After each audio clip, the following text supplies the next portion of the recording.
നമസ്കാരം. കുടജാദ്രി പോവാനായിട്ട് റെയിൽവേ സ്റ്റേഷനിൽ എത്തിയിരിക്കുകയാണ്. ഇത് സൂരത്കൽ എന്ന സ്ഥലമാണ്. കർണാടകയിലുള്ള ഒരു സ്ഥലമാണ് സൂരത്കൽ. നമുക്ക് നാട്ടിൽ നിന്ന് വരുമ്പോൾ തിരുവനന്തപുരത്ത് നിന്ന് മൂകാംബികയ്ക്ക് ഡയറക്റ്റ് 2 ട്രെയിൻ ഉണ്ട്. ഒന്ന് ഗരീബ് രഥ്, 2 നേത്രാവതി. ഈ 2 ട്രെയിനിന്റെയും ഡീറ്റെയിൽസ് വീഡിയോയുടെ ലാസ്റ്റ് പറയാം.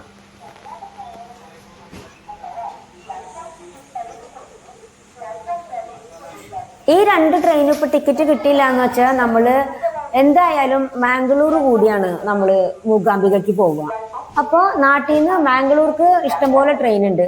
അപ്പൊ നമ്മൾ മാംഗ്ലൂർ ഇറങ്ങിക്കഴിഞ്ഞാൽ മാംഗ്ലൂരിൽ നിന്ന് കുറച്ചധികം ട്രെയിനുകൾ മൂകാംബികയ്ക്ക് ഉണ്ട്. അപ്പൊ നമ്മൾ മാംഗ്ലൂർ ഇറങ്ങി മാറി വേറെ ട്രെയിനിൽ പോയാലും നമുക്ക് സുഖമായിട്ട് മൂകാംബികയ്ക്ക് പോയിട്ട് വരാം.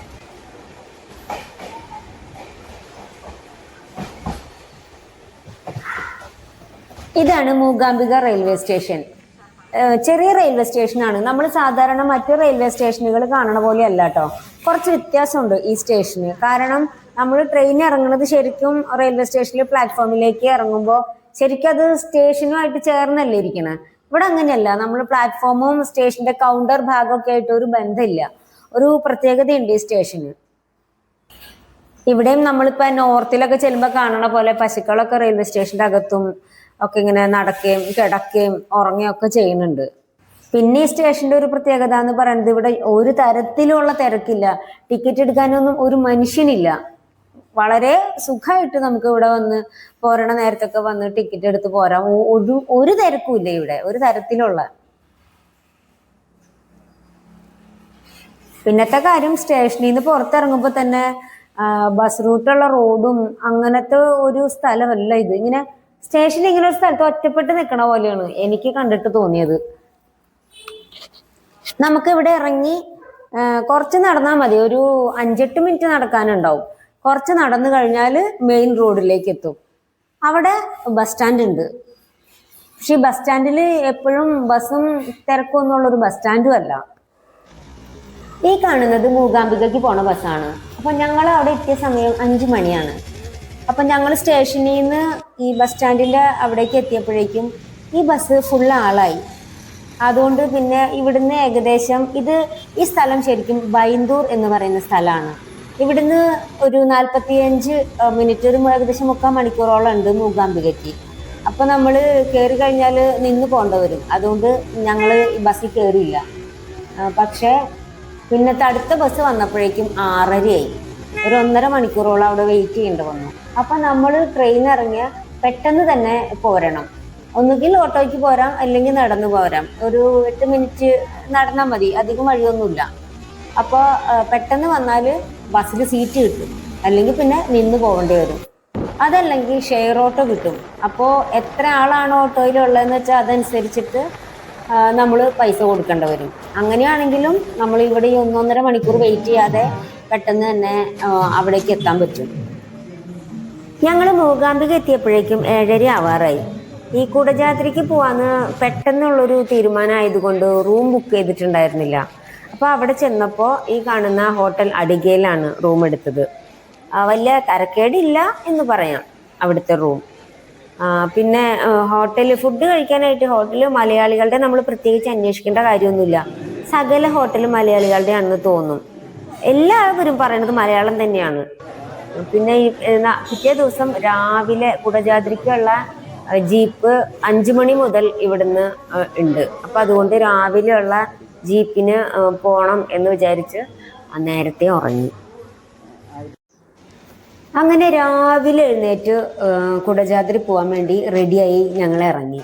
അപ്പോൾ നമ്മൾ തിരിച്ചെത്തുമ്പോഴേക്കും 1 മണി കഴിയുമെന്നാണ് പറഞ്ഞത്. അപ്പോൾ അതുകൊണ്ട് പിന്നെ പോണ വഴിക്ക് ഫുഡൊന്നും കഴിക്കാനുള്ള സൗകര്യം ഇല്ലെങ്കിൽ ബുദ്ധിമുട്ടല്ലേ എന്നോർത്ത് ഞങ്ങൾ ആ സമയത്ത് ഫുഡ് കഴിച്ചു. അടുത്ത ഹോട്ടലൊക്കെ ആ സമയമാകുമ്പോഴേക്കും തുറന്നിട്ടുണ്ടാവും രാവിലെ തന്നെ.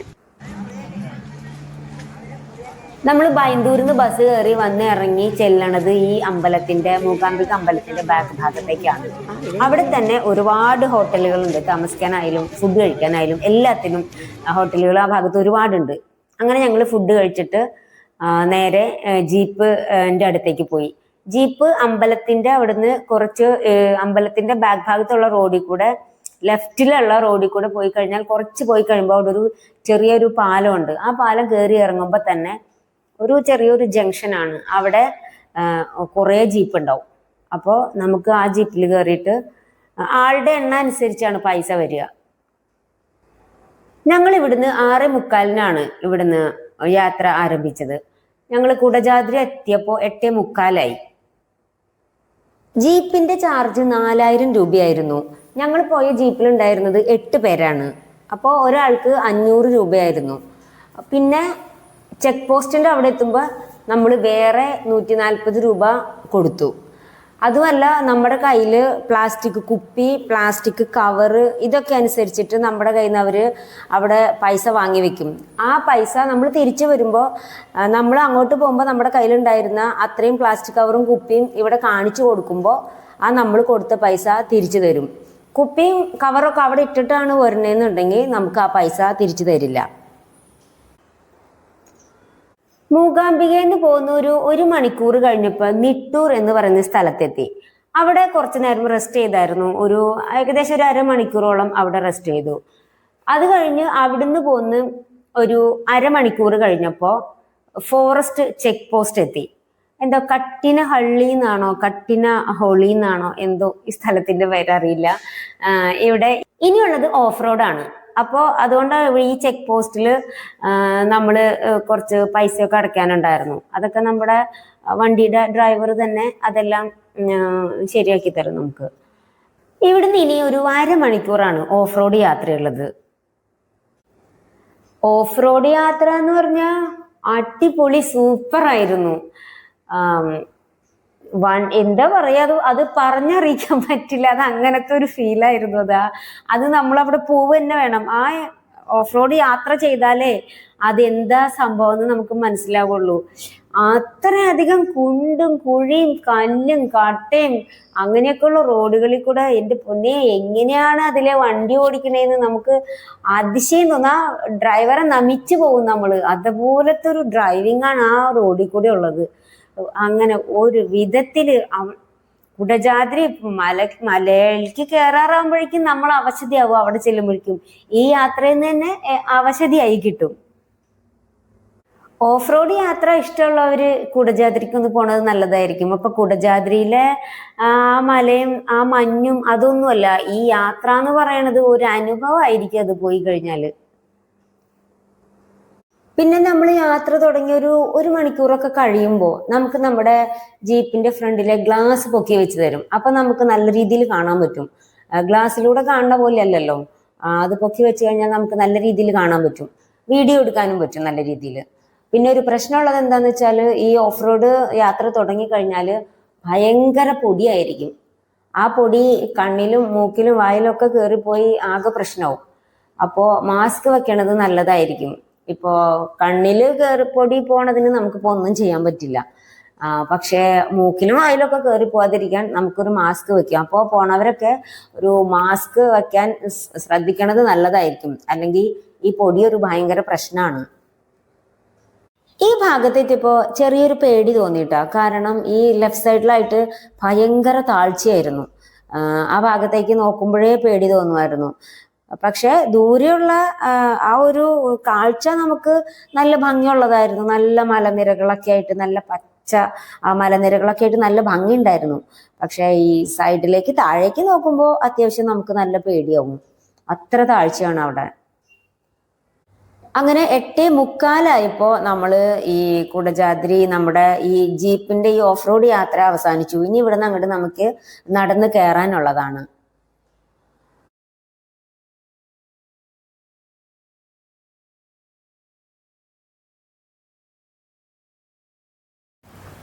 ഇവിടെ ചെറിയൊരു ബാത്റൂം ഉണ്ട് കേട്ടോ. ഞാൻ കുറേ നാളുകളായി ഈ കുടജാദ്രിക്ക് ഒന്ന് വരണം എന്ന് വിചാരിച്ചോണ്ടിരിക്കുന്നു. ഇവിടെ നമ്മൾ ഒരുപാട് വീഡിയോസ് കാണുന്നുണ്ടല്ലോ. ഈ നല്ല മഞ്ഞിൽ ഈ ആൾക്കാർ നിന്നിട്ടുള്ള വീഡിയോസും ഫോട്ടോസൊക്കെ കാണുമ്പോൾ ഭയങ്കര ആഗ്രഹം ഉണ്ടായിരുന്നു കുടജാദ്രി പോകണം എന്നുള്ളത്. അങ്ങനെ ആ ഒരു ആഗ്രഹത്തിലാണ് ഇപ്പം കുടജാദ്രിക്ക് പോയത് ഞങ്ങൾ. മലയിലേക്ക് അങ്ങോട്ട് കയറി പോണ വഴി ഇടതുഭാഗത്തായിട്ട് ചെറിയൊരു അമ്പലമുണ്ട്, വലതുഭാഗത്ത് ചെറിയൊരു കുളമുണ്ട്, ചെറിയൊരു ഹോട്ടലും ഉണ്ട് അവിടെയായിട്ട്. അധികമൊന്നും കയറിയില്ല. കയറി തുടങ്ങിയപ്പോഴേ ഭയങ്കരമായിട്ട് കാല് കഴിച്ചേട്ടാ. അതിലേ പോയ എല്ലാവരും തന്നെ പറയണ്ടായിരുന്നു, അയ്യോ കയറി തുടങ്ങിയില്ല അപ്പോഴേക്കും തന്നെ കാല് വേദന എടുത്ത് തുടങ്ങിയല്ലോ എന്ന്. മലയിലേക്ക് കയറി തുടങ്ങിയപ്പോഴേക്കും പൊടിക്കാറ്റടിച്ചു. മാസ്ക് ഉണ്ടായത് കൊണ്ട് വലിയ പ്രശ്നം ഉണ്ടായിരുന്നില്ല. പിന്നത്തെ കാര്യം, ഞങ്ങൾ ഭയങ്കര മഞ്ഞൊക്കെ ആയിരിക്കും, ഭയങ്കര തണുപ്പായിരിക്കും എന്നൊക്കെ വിചാരിച്ച് അവിടെ ചെന്ന്. പക്ഷെ ചെന്ന് കഴിഞ്ഞപ്പോൾ ഒരു തരി തണുപ്പും ഇല്ല, ഒരു തുള്ളി മഞ്ഞും ഇല്ല. ഇനിയിപ്പോൾ മഞ്ഞ് മലയുടെ മുകളിൽ ചെല്ലുമ്പോൾ ഉണ്ടാവും എന്നുള്ള പ്രതീക്ഷയിൽ ഞങ്ങൾ പോയി. തണുപ്പ് പക്ഷെ ഒട്ടും ഉണ്ടായിരുന്നില്ല. മൂകാംബിക അമ്പലത്തിൻ്റെ ഭാഗത്തൊക്കെ രാവിലെ നല്ല തണുപ്പായിരുന്നു, വരുന്ന വഴിയിലും നല്ല തണുപ്പായിരുന്നു. അപ്പം ഞങ്ങൾ വിചാരിച്ചത് മലയിലേക്ക് കയറും തോറും തണുപ്പ് കൂടി ഭയങ്കര തണുപ്പായിരിക്കുന്ന വിചാരിച്ചത്. ഇപ്പം സാധാരണ ഒരു സീസൺ ഇതൊക്കെയാണല്ലോ, ജനുവരി, ഒക്ടോബർ, നവംബർ, ഡിസംബർ, ജനുവരി, ഫെബ്രുവരി പകുതിയൊക്കെ വരെ ഉണ്ടാവുമല്ലോ ശരിക്കും മഞ്ഞക്കുള്ളൊരു സീസൺ, അതല്ലേ. അപ്പോൾ ജനുവരി സ്റ്റാർട്ടിങ്ങിലാണ് ഞങ്ങൾ പോയത്. ആ സമയത്ത് തന്നെ അവിടെയൊന്നും ഇങ്ങനെ തണുപ്പുണ്ടാവില്ല എന്നുള്ളത് നമ്മൾ തീരെ വിചാരിച്ചൊരു കാര്യമല്ല. പിന്നെ ഈ മലയാറ്റൂർ മല കയറിയിട്ടുള്ളവർക്കൊക്കെ അറിയാൻ പറ്റും, അതൊരു ഭയങ്കര ബുദ്ധിമുട്ട് പിടിച്ച പരിപാടിയായി മലയാറ്റൂർ മല കയറൽ. ഇങ്ങനെ കുത്തനെയുള്ള മലയല്ലേ, അത് കല്ലും കട്ടയൊക്കെ ചവിട്ടി കയറൽ, അത് ഭയങ്കര ബുദ്ധിമുട്ടാണ്. അതിൻ്റെ പകുതി പോലും ബുദ്ധിമുട്ടില്ല കേട്ടോ ഈ കുടജാദ്രിയിൽ പോകാനായിട്ട്. കാരണം ആദ്യം കയറുന്നത് ഒരു മല, നല്ലൊരു ചെരുവാണ് ആ മലയ്ക്ക്, കുത്തനെയുള്ള മലയല്ല. അത് കയറി പിന്നെ ഒരു കുറച്ച് നിരപ്പായ സ്ഥലമുണ്ട്, കുറച്ച് ആ നിരപ്പിൽ കൂടെ നടന്ന് പിന്നെ ഒരു ചെറിയ കയറ്റം, അങ്ങനെയാണ്. അപ്പം അതുകൊണ്ട് നമുക്ക് ഒറ്റയടിക്ക് മലയാറ്റൂർ മല കയറണ പോലത്തെ ഒരു ബുദ്ധിമുട്ട് ഇവിടെ തോന്നിയില്ലായിരുന്നു. പിന്നെ അതുമല്ല ഒരു തുള്ളി തണുപ്പും ഇല്ല, നല്ല വെയിലായിരുന്നു, നല്ല ചൂടായിരുന്നു. പിന്നെ നമ്മൾ ഇത്രയും ആഗ്രഹിച്ച് പോയതല്ലേ, ആഗ്രഹത്തിൻ്റെ ആദ്യമായിട്ട് കാണുന്ന സ്ഥലമല്ലേ, ആ ഒരു ഇൻട്രസ്റ്റിൽ അങ്ങനെ അങ്ങോട്ട് പോയിന്ന് മാത്രമേ ഉള്ളൂ. നമ്മൾ മനസ്സിൽ കുറേ കാര്യങ്ങളൊക്കെ വിചാരിച്ചിട്ടുണ്ടായിരുന്നു, ഭയങ്കര മഞ്ഞായിരിക്കും അത് ഇതെന്നൊക്കെ. പക്ഷെ അവിടെ ചെന്നപ്പോഴാണ് ഒന്നും ഉണ്ടായിരുന്നില്ല. അത് മാത്രമല്ല, ഉള്ള സ്ഥലമാണെങ്കിൽ മര്യാദയ്ക്ക് നമുക്ക് കാണാനും സമയം കിട്ടില്ല. ഇപ്പോൾ ഞങ്ങൾ അവിടെ എത്തിയത് 8:45 8:45 അവിടെ നിന്ന് മല കയറി തുടങ്ങിയപ്പോഴേക്കും 9 മണിയായി. അപ്പോൾ ഈ 9 മണി മുതൽ 10:15 വരെ 1.25 മണിക്കൂറാണ് നമുക്ക് അവിടുത്തെ ടൈം ഉള്ളത്. ആ 10:15 ആകുമ്പോഴേക്കും നമ്മൾ തിരിച്ച് ജീപ്പിൻ്റെ അടുത്ത് എത്തണം. ഒരു 15 മിനിറ്റും കൂടെ വേണമെങ്കിൽ കൂട്ടിത്തരാം, ആരെങ്കിലും നേരം വൈകിയാലും കുഴപ്പമില്ല എന്ന് പറഞ്ഞു. ഞങ്ങൾ 8 പേരുണ്ടല്ലോ, അപ്പോൾ ആരെങ്കിലും 1-2 പേര് 10:30 ആയാലും പ്രശ്നമില്ല, അത് കഴിഞ്ഞാൽ വെയിറ്റിംഗ് ചാർജ് തരണം എന്ന് പറഞ്ഞു ഡ്രൈവർ. അപ്പോൾ അത് കാരണം നമ്മൾ ചെന്നിട്ട് ഒരു സ്ഥലത്തും സമാധാനമായിട്ട് നിൽക്കാനോ കാണാനോ ഫോട്ടോ എടുക്കാനോ ഒന്നിനും ഉള്ളൊരു സമയം കിട്ടിയില്ല. നമ്മൾ ആ കയറിപ്പോയ അത്രയും വഴി തിരിച്ചിറങ്ങി ഈ ജീപ്പിൻ്റെ അടുത്ത് എത്തണ്ടേ. അത് ഈ മല ഇറങ്ങുമ്പോൾ ഭയങ്കര സ്പീഡിലൊന്നും ഇറങ്ങി പോരാൻ പറ്റില്ലല്ലോ, നല്ല ഉരുളൻ കല്ലുകളൊക്കെ ഉണ്ടായിരുന്നു, അതിലൊക്കെ നോക്കി ചവിട്ടിയില്ലെങ്കിൽ അങ്ങോട്ട് സ്ലിപ്പ് ചെയ്ത് അങ്ങോട്ട് പോകും. അപ്പോൾ നമ്മൾ വീഡിയോയിൽ മാത്രമല്ല, നമ്മുടെ ഫ്രണ്ടിൽ നടന്നു പോകുന്നവരെ കൂടെ നമ്മൾ തള്ളിയിട്ടിട്ടായിരിക്കുമല്ലോ നമ്മൾ വീഴുക.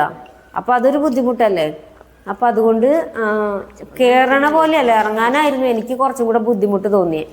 അപ്പോൾ അങ്ങനെ പതുക്കെ ഇറങ്ങി വന്നപ്പോൾ നമുക്ക് സമയം ഉണ്ടാവില്ല. നമ്മൾ മുകളിൽ ഒരുപാട് സമയം ചിലവഴിച്ചാൽ തിരിച്ചെത്തുമ്പോഴേക്കും ലേറ്റ് ആവും. നമ്മൾ പിന്നെ വെയിറ്റിംഗ് ചാർജും കൂടെ കൊടുക്കേണ്ടി വരും. അതുകൊണ്ട് ഒരുപാട് സമയമൊന്നും അവിടെ നിന്നില്ല. അവിടെ ചെന്നു കുറച്ച് സമയം അവിടെ നിന്ന് കുറച്ച് വീഡിയോ എടുത്തു, കുറച്ച് ഫോട്ടോ എടുത്തു, പെട്ടെന്ന് തന്നെ ഇറങ്ങിപ്പോന്നു. തിരിച്ചു വന്നപ്പോഴും നമ്മൾ മല കയറണ പോലെയല്ലല്ലോ, ഇറങ്ങാൻ ബുദ്ധിമുട്ടാണെന്ന് ഞാൻ പറഞ്ഞില്ലേ, എനിക്ക് ബുദ്ധിമുട്ടായി തോന്നിയെന്ന്. അതുപോലെ തന്നെ ജീപ്പിൽ അങ്ങോട്ട് പോയ പോലെയല്ല, തിരിച്ചു വന്നപ്പോൾ ഭയങ്കര ബുദ്ധിമുട്ടായിട്ട് തോന്നി. കാരണം ഭയങ്കരമായിട്ട് ഇങ്ങനെ ആടി ഒലഞ്ഞ് ജീപ്പ്, ഭയങ്കര ഒരു ബുദ്ധിമുട്ടായിരുന്നു തിരിച്ചു വരാനായിട്ട്. അങ്ങനെ മൂകാംബിക തിരിച്ചെത്തിയപ്പോഴേക്കും 1 മണിയായി. അത് കഴിഞ്ഞ് ഫുഡ് കഴിച്ച് കുറച്ച് നേരം അമ്പലത്തിൻ്റെ വീഡിയോ അടുത്ത വീഡിയോ ആയിട്ട് ചെയ്യാം കേട്ടോ. അങ്ങനെ കുറച്ചും കൂടി സമയം അവിടെ നിന്ന് ഞങ്ങൾ തിരിച്ച് ബൈന്ദൂർ വന്ന് ബൈന്ദൂരിൽ നിന്ന് ട്രെയിന് തിരിച്ചു പോന്നു. ട്രെയിനിൻ്റെ ഡീറ്റെയിൽസ് പറയാം. തുടക്കത്തിലേ ഞാൻ 2 ട്രെയിനിൻ്റെ കാര്യം പറഞ്ഞില്ലേ, അത് ഞായറാഴ്ചത്തെ കാര്യമാണ്. ഞായറാഴ്ച മാത്രമേ അങ്ങനെ 2 ട്രെയിനുള്ളൂ.